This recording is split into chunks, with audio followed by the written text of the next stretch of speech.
Attention-grabbing headlines are what newspapers are all about. But are women being routinely portrayed by the media in a negative and sexist way?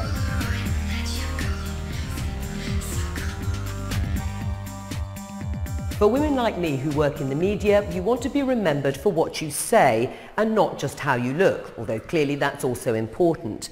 A group of women's organisations has looked into the issue and focused the lens on 11 national newspapers and how they portrayed women in their daily coverage. They found widespread sexism, and one women's charity, Eve's, has a particular concern. We found, particularly in the coverage of violence against women, that commonly it would be placed right next to advertisements for the sex industry or for film and mainstream entertainment and culture that was showing violence against women as part of entertainment. So you had a juxtaposition of a serious issue of violence against women alongside the sort of glamorisation and titillating factor of violence against women. But is there a link between the media's representation of women and violence against them? Well, yes, we think there is. Not necessarily a directly causative link, but our media both reflects and also creates our views and standards in society.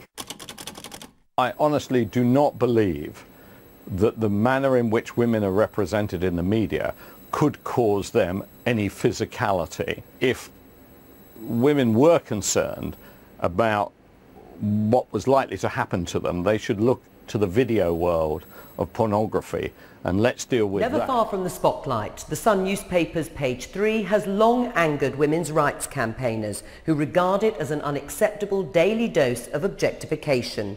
The Green Party's MP, Caroline Lucas, is calling for a ban on the Sun newspaper in the parliamentary estate and recently took her campaign into the chamber. Noting that.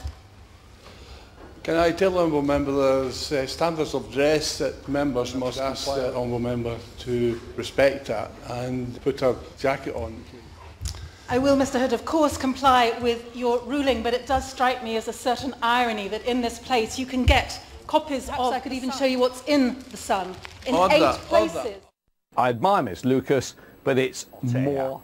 And since it's not illegal, and to a predominant number of people in our country, it's not offensive, and in fact it may even bring some joy along. And of course, being a member of the Green Party, you of course are by nature a killjoy. Claire Short famously stood up in the 80s talking about these pictures she tried illegal, and she had thousands of letters of support. 12 were actually from women who had page 3 mentioned to them while they were being raped, and yet the Sun called her a killjoy and told her she was jealous. Yeah, it's not harmless. Accusations of sexism aren't just limited to the print press. The broadcast media can also cause offence. The BBC sports presenter John Inverdale apologised after saying that this year's women's Wimbledon champion Marion Bartoli was never going to be a looker, a comment that proved a turn-off for hundreds of viewers.